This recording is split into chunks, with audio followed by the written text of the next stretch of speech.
What is up, everybody? Rex the Extreme Werewolf, and we are going to talk about part three of one of my most hated MLP comics. This technically would be 1.2 because considering this one is on the same number. I mean, I just couldn't specifically differentiate the two comics considering both of these two are bad. I mean, okay, let's talk about it. And that is Magic of Cybertron. Four issues, yet in the first one, we couldn't find out how Twilight or Pinkie Pie or Fluttershy was rescued. Now, here's the thing King Samba returns, but here's my problem. If it's supposed to be based off of the show, he was. No, wait, let's go back a book for that. Friendship in Disguise. Chrysalis was free.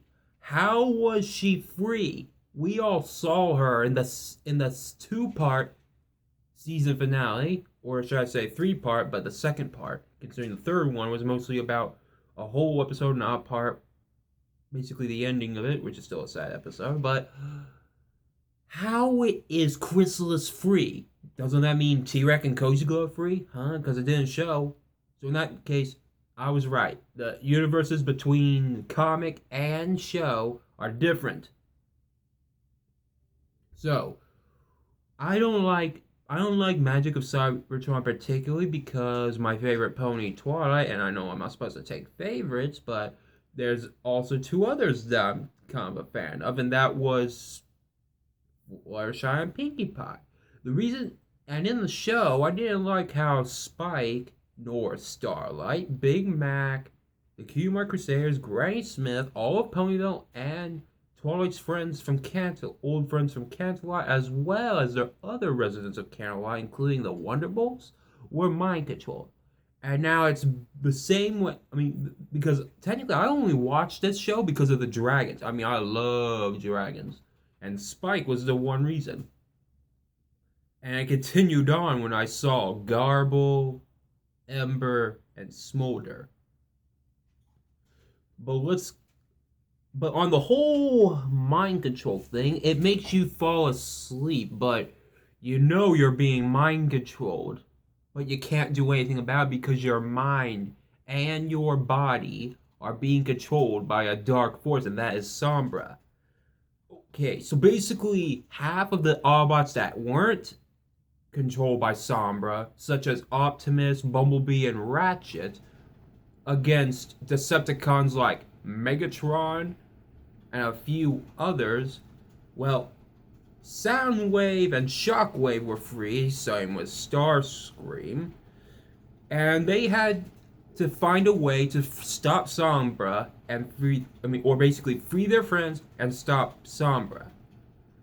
Okay, so basically they were the entire reason why he won.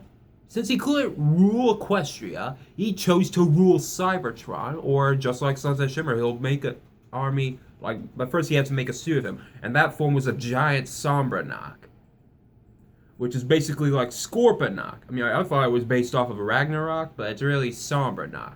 And to help him build that body was none other than the Decepticons, the Autobots, and Twilight Sparkle. I literally hate that one book. Oh my god, what? Poor Twilight, poor Pinkie Pie, poor Fluttershy. I was really hoping that when they first got possessed by the darkness and mind controlled by and got put under his mind control spell, I had hoped that in the last fourth issue of that, they wouldn't attack, but then they attacked. Luckily, they made suits for Applejack, Rarity, and Rainbow Dash to be not controlled by Sombra, to be immune. Not to mention they can be magically transformed into weapons. Rainbow Dash was a blaster, followed up with Applejack being a hammer, and Rarity being a shield. Okay, I didn't technically like. I was kind of feeling okay, knowing that I thought so, but thanks to this guy, Toned in Entertainment, I was really sad that at the end of his video I saw Twilight blasting at Shockwave, who was holding Rarity. Okay, the sad thing is, well, originally I was hoping he wouldn't hit her because that's what Shockwave was doing. He intended to shoot her, but he did it thanks to Rarity, who was a shield. And so Shockwave put her in front of Twilight's face, and Twilight saw her soul, and then heard her voices saying like, "Twilight, it's me, your friend." And then boom, Twilight was free, thanks to waking up. And she even knew that she was mind controlled. Sadly, that's how I knew she was free, but how was Fluttershy and Pinkie Pie free? Then the most funniest part, even though I hate it, was when Megatron had Pinkie Pie as a partner and she was a party cannon and she blasted balls of confetti.